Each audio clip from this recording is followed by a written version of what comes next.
Olá, começa agora mais um Horizonte Notícia Entrevista. Neste mês de outubro, a população idosa da capital ganhou um plano de ações políticas para o cuidado e a prevenção. Entre as metas estão intensificar a atenção no combate aos maus tratos e reforçar os laços familiares dessas pessoas. É sobre isso que nós conversamos no programa de hoje. E para nos explicar mais sobre as novidades, nós recebemos hoje a diretora de Políticas para a Pessoa Idosa da Prefeitura de Belo Horizonte, Geisa Moreira. Seja bem-vinda, Geisa. Muito obrigada. Obrigada a vocês pelo convite e aos ouvintes. O que a gente pode falar da nossa população idosa de Belo Horizonte hoje? Quantas pessoas são? A gente tem esse número? Sim, claro que nós estamos trabalhando ainda com os dados do último censo, né, que na verdade era um dado de 302 mil pessoas em Belo Horizonte, acima de 60 anos de idade. Entretanto, estima-se que hoje tenhamos mais de 360 mil pessoas no município com 60 anos e mais. Essa população, ela está distribuída em termos de graus, né, de dependência. Nós temos pessoas idosas, 25% dessa população é considerada 75% dessa população é considerada ainda idoso ativo. Né? Sim, e são 25%, pessoas que trabalham, são pessoas que trabalham, fazem que têm alguma atividade. Isso, desenvolvem ocupações no cotidiano. 75% da população.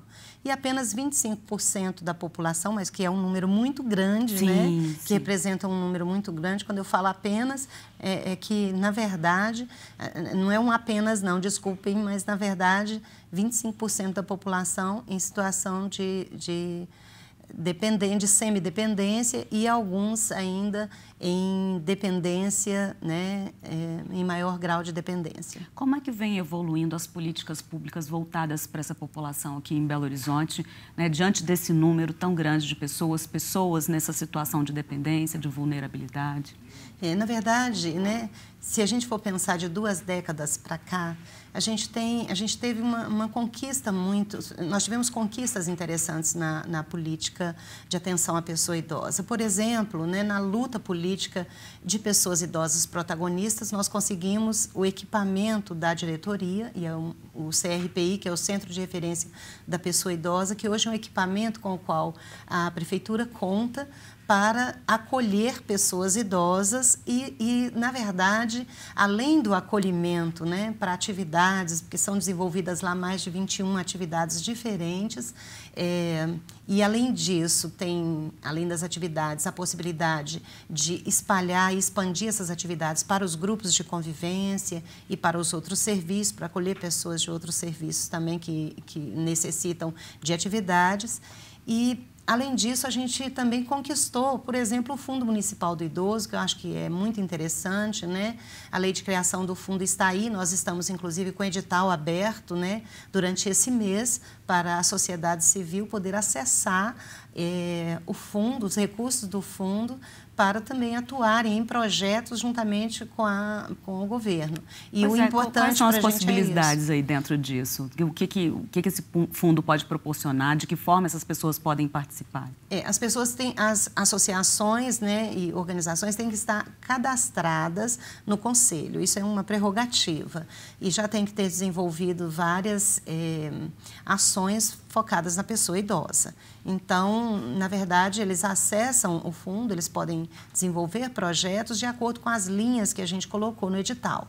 Uma das linhas é exatamente essa do cuidado à pessoa idosa. Nós estamos pensando no plano, né, da diretoria. A gente está trabalhando com os 2 focos, tanto o idoso frágil, a pessoa idosa em situação de fragilidade e a pessoa idosa em situação de atividade ainda, o envelhecimento ativo. A ideia é que Belo Horizonte caminhe para ser uma cidade não só amiga do idoso, mas uma cidade acolhedora para todos, né?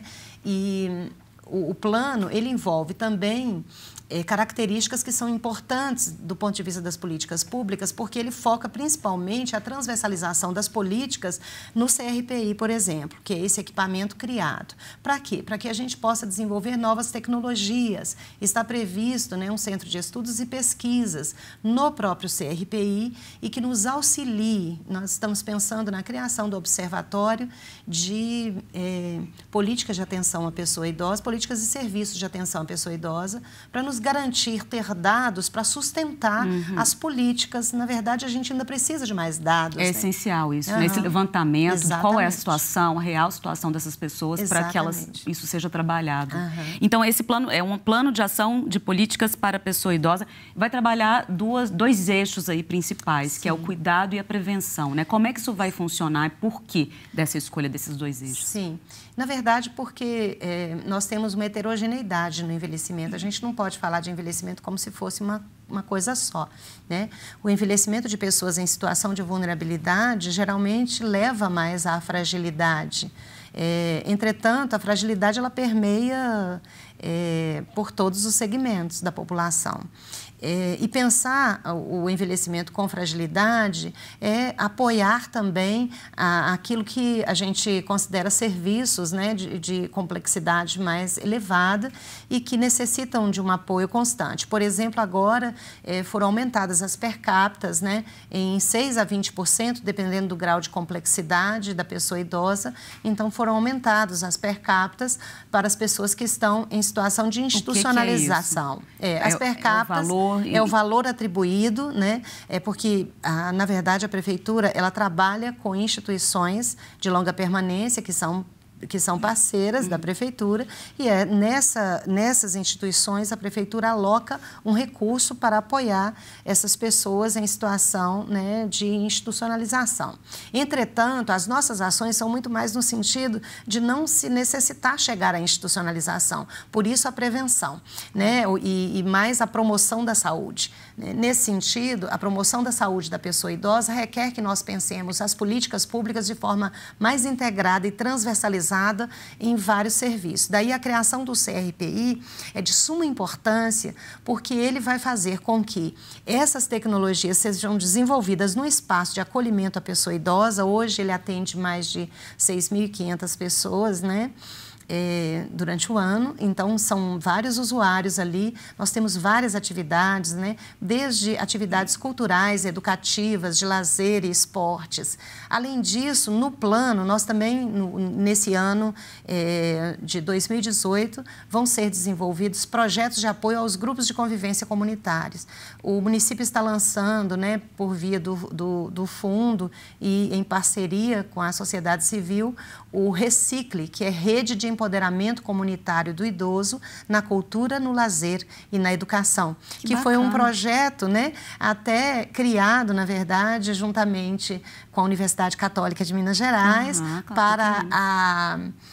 quando eu era, então, professora na universidade, nós elaboramos esse projeto na região oeste de Belo Horizonte, aqui bem próximo da PUC Minas, no bairro Nova Gamileira. E essa associação nos cedeu o nome. É muito interessante, porque o projeto Recicle, ele não chegou a ser implementado totalmente lá. Então, ele estava já na carência de recursos. E o projeto Recicle, ele foi transformado, então, né, foi solicitado da Associação Nova Gamileira que eles traduzissem esse recurso, esse nome, e doassem para nós o nome, e ele foi utilizado no município, né? Nós agradecemos, inclusive, né, a Associação do Bairro Nova Gamileira por isso. O que é esse grupo, esse Recicle? Como é que é o trabalho? Recicle é um projeto que, na verdade, ele vai atender a 72 grupos de convivência, né? Espera-se que, em média, 8 grupos por regional.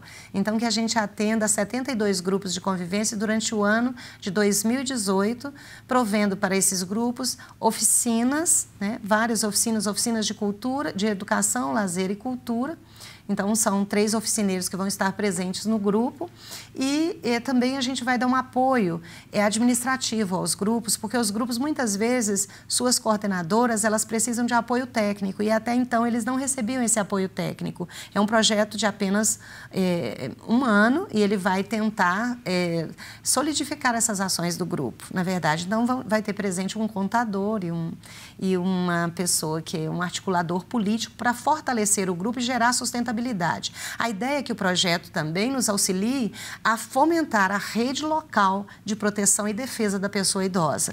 Porque o governo não trabalha sozinho, o governo precisa da sociedade civil para estar aí implementando essas ações. E no caso específico da pessoa idosa, o protagonismo necessita ser também auxiliado por pessoas de outras faixas etárias, porque às vezes a própria redução da mobilidade, a dificuldade da pessoa idosa de estar participando ativamente, principalmente os que mais precisam, né, nos conduzem a necessitar de mais pessoas engajadas, do jovem, do adulto. Então nós precisamos de uma sociedade engajada, porque o envelhecimento é de todos, o envelhecimento é da criança, é do adulto, é do jovem, e nós temos que pensar uma cidade acolhedora para todas as idades, uma cidade acolhedora para toda a diversidade que ela contém. E fora que esse intercâmbio, essa troca de experiências e tudo mais é muito rica, né? A ideia é essa, né? Que a troca de saberes seja implementada. E um dos eixos que eu acho importante, é por isso que a gente pensou no fortalecimento pela via principal da educação, cultura e lazer, porque na saúde e na assistência a gente tem algumas políticas muito interessantes que vêm sendo desenvolvidas. O programa Maior Cuidado, por exemplo, que é a atenção domiciliar à pessoa, né? E é em parceria com a saúde, na verdade é um programa de assistência, mas em parceria com a saúde. E eu falei o tempo todo que transversalizar as políticas é necessário e nós precisamos cada vez mais que a educação esteja mais presente e a cultura também. Afinal de contas, o lugar do idoso é o lugar de transmissor de cultura e de saberes a outras gerações. E a gente precisa valorizar esse lugar da pessoa idosa. Claro. É por isso que nós iniciamos a semana, inclusive, na Casa do Baile, porque Pampulha é patrimônio, né? Na verdade, é um patrimônio cultural da humanidade. E ele tem que estar presente onde estão presentes a maioria, né, dos programas. E é isso que a gente quer. Valorizar a pessoa idosa requer de cada um de nós, da família, do vizinho, do amigo, potencializá-lo em todas as suas possibilidades de realizações. Bacana. Muito obrigada pela presença e pelos esclarecimentos aqui, viu, Geisa? Obrigada a vocês. O Horizonte Notícia Entrevista termina agora. Se quiser rever o programa de hoje, acesse o nosso site. Até a próxima semana. Tchau, tchau.